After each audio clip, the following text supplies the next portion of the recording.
Welcome back to Twisted Metal 4. In the first video, we saw mostly mundane vehicles in an extremely mundane construction yard. That all ends now, as we play as a space alien, who talks very quickly and incoherently, so I've done my best to subtitle him. I hope you're a speed reader. Wanted criminals are my prey. Beware, you can run, but you cannot hide. Don't assassinate once. All I will ask you twice, Iwazaru? How are you landing voice acting gigs back in 1999? And why did you ruin this character's voice like that? Quatro drives the Xeon hoverbike, and his name doesn't seem to mean anything besides the fact that this is Twisted Metal 4, and Quatro is Spanish for 4. So, we are taking this space alien on a hoverbike to Neon City. Catch a ride from a secret balcony and enjoy a healthy triumph. This loading screen tip does not take the form of a short, memorable poem, as most of them will not. So when they wiped the slate clean and destroyed most of the classic Twisted Metal cast, and replaced them with the new cast of characters for Twisted Metal 4, they finally got rid of Outlaw, but replaced it with 2 new cop characters. Quatro here is one of them, but he's also a continuation of the maligned Aliens Exist subplot, which was started in Twisted Metal 1 and ignored in all canon games. His special is a shockwave, sort of like Axel's, and it has a tremendous amount of knockback if you get it point blank, which can do some hilarious things with the game physics. Now, another way that this game discards series tradition is that this is the first one that does not take place in any real-world locations. All the preceding games have been specific about where you are in actual geography. No longer, we are in Neon City, a mildly futuristic fictional location. This is, to say the least, slightly incongruous with the construction yard level we just saw, because obviously there was no sci-fi elements there, but it's not impossible that they would be in the same universe. And every game in the series up to this point has been set in the near future of 10 years after the release date. So there have always been very subtle sci-fi elements throughout the earlier games. What we're seeing is not entirely blasphemous, but there is already no consistent theming to this game.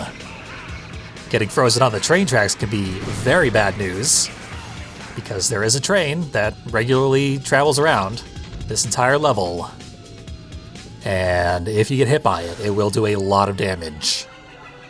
There it goes. Bit of a sci-fi train as well. Very inefficient design, it would only carry like 20 passengers. But it will usually knock you back into its path, hit you many, many times in a row. Especially bad if it catches you inside the tunnel. But none of that happened. So now I'm just gonna shoot this cracked wall for a long time, while looking through the wall to my right at the Punisher building. Just a building lined with Punisher skulls. As much as I like the Punisher, I would not set foot anywhere near that place. Fortunately, we are long gone. We are being carried by a crane far away. We found the secret balcony, which gets us a guided tour of the area and brings us to a secret area. In here, we'll be able to find a whole bunch of items that the enemies cannot access because they can't get over here.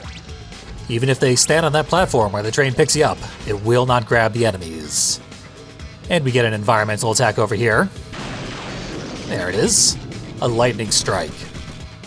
Dealing significant damage, just so happens that Goggle Eyes has a lot of HP. So, only did about a quarter of his health.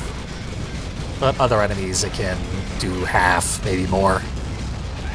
We can also access the full health refill from the secret platform, but I didn't yet. Because I don't need it, and the enemies cannot get it. So, lucky us. Good design decision, because enemies should never be able to get full health refills in this game. Not getting the full health did keep us from getting a string of items that I do want, though. And it is possible to jump up and grab that last one. You just need a running start or a taller vehicle. So, didn't manage to get it, but I do have other proximity mines that I can show off. We also got this new item, the Auto Lobber. It is similar to the Merv. It fires a missile upwards, and then immediately rains missiles downwards. Those missiles land in a very small radius, and can only fire a short distance away from you. But, if an enemy does get caught in all of them, that's a lot of missiles, and they do a lot of damage. So it can be a very powerful item, so long as the enemy is like frozen or stuck against a wall or something. Because if they're moving, they will probably get away from it. Now I thought this was the first place we'd be able to find one, and they just left them out of the first level because it's so powerful that you wouldn't want to introduce people to it just yet. Save it for the second. But it turns out there was one pickup available in the first level of the Auto Lobber, and the reason I didn't see it is because it was in a hidden area that I didn't know about when I did the first video. But Mohawk Logan has informed me of its location, so stay tuned for when I inevitably do full playthroughs of this game. We'll see it then, and you can behold the full glory of using the Auto Lobber in the construction yard. And we're just doing a little bit of cleanup here, with Meter Maid as our final enemy. Use our bounce pad to miss most of the pickups. You do have to hit it dead in the center if you want to grab everything, like that. Much better. I'm going to go experiment with proximity mines, check out how those work. They are extremely powerful, and they explode on proximity. Shocking. Since there's so little to say about those, let's talk about this level's music. It is another licensed track, but obviously not by Rob Zombie. This one is called Time Is Running Out by an electronic duo called Cirrus. C-I-R-R-U-S. The whole song is like a fire and brimstone evangelical preacher shouting random religious phrases over a disco beat. It is a very singular oddity, which I fully admit works wonders for this level. You'd think it'd be hard to find such an appropriate use case for such a weird thing. But this song has actually been licensed for like 5 different games. So if you were playing PS1 games around 1999, you probably heard this thing a lot. We're taking another ride to the secret area, past the big screen that monitors our activity that we rarely get to see. And this time we are going to get the full health refill. We actually have use for it. This launch pad actually gets us to all the items pretty much every single time. I've never missed anything flying through that one.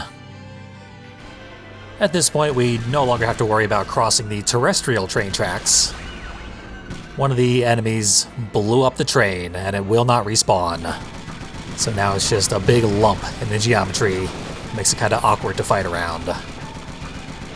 But we won't be fighting around it much longer, because here goes the last enemy, Meter Maid. Summoning our boss! You may be noticing a pattern at this point. Every single level in this game ends with a boss fight. The levels themselves are a bit of a breeze, which may feel kind of underwhelming for veterans of the series, but they more than make up for it, I think, by designing a new boss for every single level. And this one fits in with the theme of the level. It is Moonbuggy, sort of a weird space car. Let's meet it with some proximity mines. We'll stack 3 of them on top of each other and watch his health. There goes a big chunk all at once. But it is not going to let us get that head start for free. It is going to start using its special, which is another special that has its own gravitational pull. But unlike the one we saw from Mr. Zombie, this one is not tethered to anything. Once it grabs your vehicle, it will rubber band and pull you in that direction, and then it will bounce back towards you because it's not touching anything. It can move while you're moving, so it is completely inescapable. The more you struggle against it, the more it just pulls towards you. the entire time shaking you back and forth, completely destroying your aim so you cannot retaliate, and it just drains your health and then ultimately explodes, dealing a significant amount of damage and single-handedly making this the second hardest boss in the entire game this early on. You just want to freeze it or stay really far away from it, or it will infinite combo you with that special, rendering you helpless the entire time. Costing me my first life, which you may have noticed resulted in the pop-up 4 lives left. This is the first game in the series that you can actually save and continue on, which means no more passwords. That's great, using the incredible sci-fi technology of memory cards. But they hadn't yet figured out that you might want to refill your lives between levels, so you have 5 lives with which to beat the entire game. Once they're gone, game over.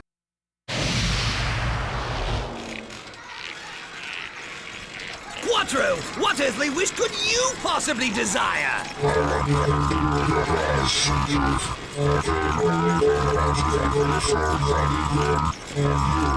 A bounty hunter?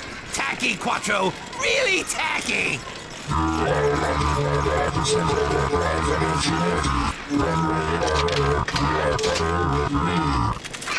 this time, Quatro! But thanks for playing!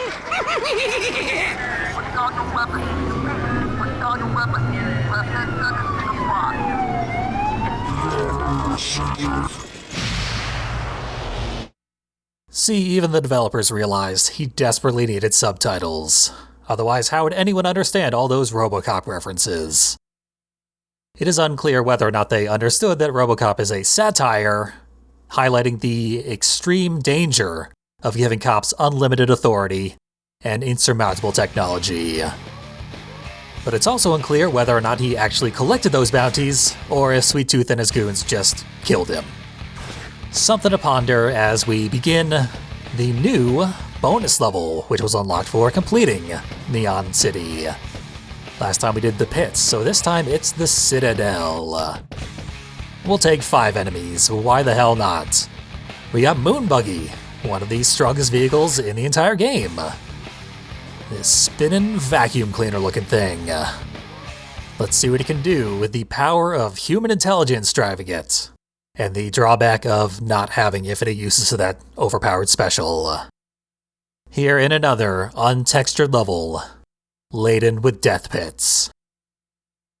However, the Citadel is very unlike the pits. For one thing, it is gigantic. Absolutely huge. Our boss vehicles are pretty fast, so we can cover the entire area in a reasonable amount of time. But turbo pickups are very limited here. And even with 5 enemies, there's just so much ground, you might not see them for a very long time. I haven't seen anybody yet. Here's one of the first pits you can fall into. In between each of the jumps is a death pit. Overall, though, this level is mostly solid drivable ground, so we won't have to worry as much about falling to our death, nor will we be able to push enemies into death pits nearly as often. Unless we get especially creative. We got some proximity mines, and there are teleporters.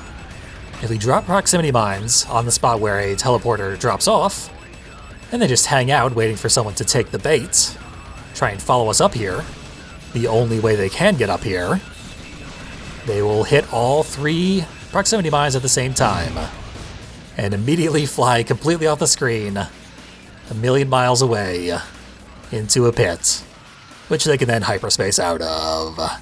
On a smaller level, though, that would have been instant death, because there are kill planes below the level, of course, but there are also vertical kill planes surrounding the level, and they are surprisingly close to the edge of each of the platforms.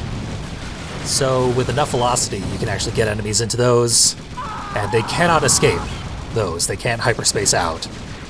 So those are more reliable to go for. And using 3 proximity mines on a location that is inaccessible except by teleporter, you can launch enemies out of bounds in almost every single level of the entire game. like the main game levels, you can pull that same strat off, and in doing so, get quick, easy kills pretty consistently. But since we have a gravitational special, we can also use it to drag enemies off the level into those kill planes. In our special, the Quasars happen to have enough momentum that they will usually drag an enemy to the kill planes before they could even hope to hyperspace out. Though they will try if you don't get enough momentum.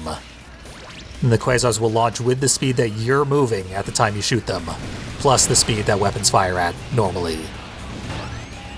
So you can send enemies flying really, really far, really fast, get them into the kill planes before their AI will react. Making this a good level to test drive Moonbuggy and his gravitational special. It's why I allowed myself 5 enemies instead of the usual 3, because we do not have the sort of weapon pickups to kill all 5 enemies in a expedient manner. There's Orbital, who happens to have the other gravitational special besides Mr. Zombies, the balanced one that is not used by bosses. So we'll have to avoid that, ideally by murdering him. Time to try and kill some enemies with actual damage, starting by using the Rain 2 missiles. We saw Rain missiles, they fire up and then leave a trail of missiles that catch fire. Rain 2 does the same, but the missiles are homing, so they are more likely to actually hit stuff. We can also jump between the platforms on the upper level if we want to grab the items that way. But obviously, with our gigantic car and the limited availability of turbo, it ain't easy. So some very embarrassing plummeting there. Moonbuggy reminds me of like a gigantic beetle. Just a huge armored tank. Awkwardly flopping around. Probably helps that it has the 6 wheels. Although with the 3 body segments, I guess it looks more like an ant. It just always puts me in mind of the many times I've seen a beetle who wanted to go somewhere, so they stuck their wings out, hurled themselves as hard as they could in the general direction of where they wanted to go, crashed into something, plummeted to the ground, and then just quickly righted themselves, got right back on their way to unknowable beetle business, completely unperturbed and unembarrassed. But anyway, you can't let me get sidetracked talking about beetles, or we'll be here all day. Instead, I promised in the first video that I would explain the game's ranking system, so let's do that. You may have noticed that at the end of the first 2 levels, we were ranked as Scout, and you may have correctly intuited that that is the lowest possible ranking, which feels kind of bad when you're starting out the game. You try your best to complete that level, probably feeling pretty good about your successful performance. The game just says, nope, Scout. It would really be nice if the game told you that completing that first level will always give you the ranking of Scout. It is not a ranking of performance, but rather progress through the game. So, throughout various intervals, as you progress through the levels, your ranking will increase. Which probably sounds completely pointless, but rankings aren't just the game giving you kudos. They are the game's difficulty level. So as you increase in rankings, the enemies will be more aggressive and more dangerous, and they'll spam moves more frequently. The game manual has a grand total of 1 sentence explaining this entire mechanic, where it says, as you progress through each level, the enemies will become tougher.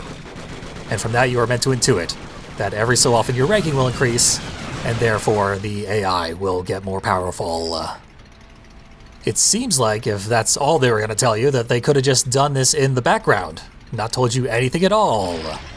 However, Twisted Metal 4 loops. When you complete the game, it will start the game over.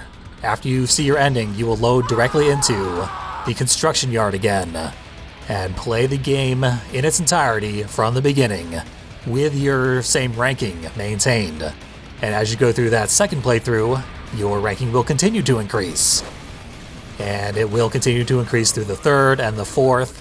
Finally, on the 5th playthrough, you will have achieved maximum ranking, and therefore the highest possible difficulty in the game. So people complain a lot about how easy this game is. It's a very, very common complaint. And it is correct. The game actually is on easy mode by default. You have to unlock hard mode by beating the game 4 times in a row with your chosen character.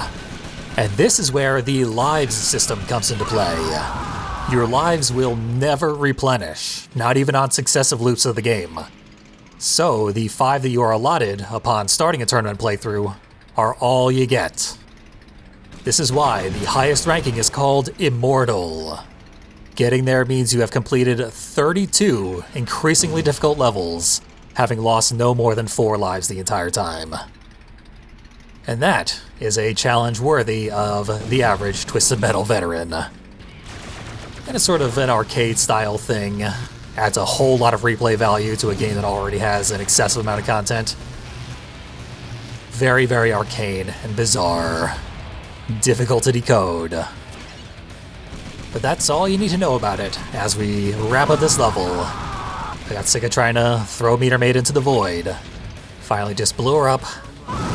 And of course blew myself up, as is the traditional victory celebration. Same generic ending as with the first boss, so we don't need to see that again. Just imagine your own wish for what Moonbuggy might have wanted. And that's another single level of Twisted Metal 4 down. Even though everything we saw looked like it could have easily come from a completely different game from what we saw the first time. Will the next step in our journey somehow wrap these 2 disparate ideas together, or will the game throw us another curveball?